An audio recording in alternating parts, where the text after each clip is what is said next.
Hi, I'm Dave, and I know comics.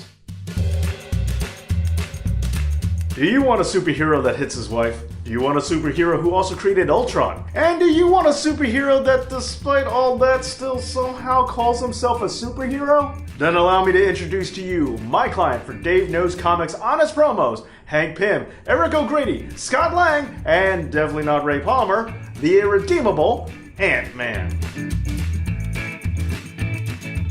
Behold, a superhero who is disturbingly most known for not being super heroic at all, because no matter how many times they try to undo it, Hank Pym will always be known as the comic book equivalent of Chris Brown. Now, the reason why this was done in the first place was because at the time, Marvel was trying to give their characters more adult social issues to contend with, and Pym's career definitely wasn't done any favors by getting domestic violence.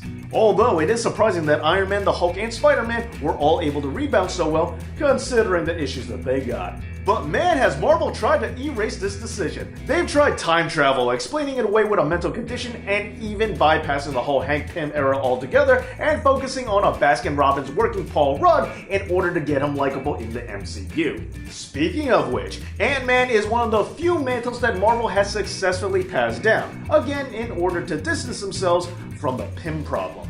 You know it's bad when a thief becomes a better option. But it's okay, because Scott Lang only became a thief to help provide for his daughter. Hey, wait a minute. How come when Lang does it, he's still a hero, but when Sandman does it, he's a villain? Huh, seems a bit hypocritical, don't you think? Well, never mind all that, because there's also Eric O'Grady, a total scumbag who doesn't get the benefit of having a movie makeover in order to justify his stealing. Huh. Okay, hold on. Has anyone noticed that all of the Ant-Men are just a bunch of heads? Is it the suit or something? You know what? It doesn't even matter if Pym particles are indeed the exchange for being an asshole. Let's not forget that Ant-Man's true power is his ability to change size. Although the fact that he can become a giant as well as shrink to a subatomic level really makes you wonder if Marvel has any idea how big ants are.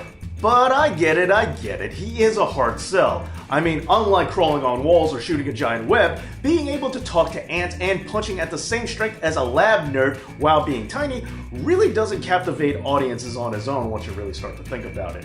Personally, I think his best superpower is the fact that he's a total dork who somehow got to date a model. But you know what? Let's not forget that Pym is in fact an amazing scientist. After all, he did create AI. An AI that became one of the Marvel Universe's most powerful villains, but at least the movies changed it so that Iron Man created Ultron instead of Hank, even though that just proves that there is yet something else that Tony Stark can pull off better than Hank Pym. In the end, if you want a superhero who changed characters over and over again and still can't get things right, a superhero nerd who isn't as smart as Reed Richards and also not as charismatic as Iron Man, and another newcomer who needed Papa Doc to jump out to him in order to help get him over, then allow me to introduce to you my client for Dave Knows Comics Honest Promos, Adam Ant, Anti-Mame, Flick, the not-so-astonishing Ant-Man. So they cast Michael Douglas to play Hank Pym because they wanted a star from the 80s to play a shrinking man. Why didn't they just go with Dennis Quaid?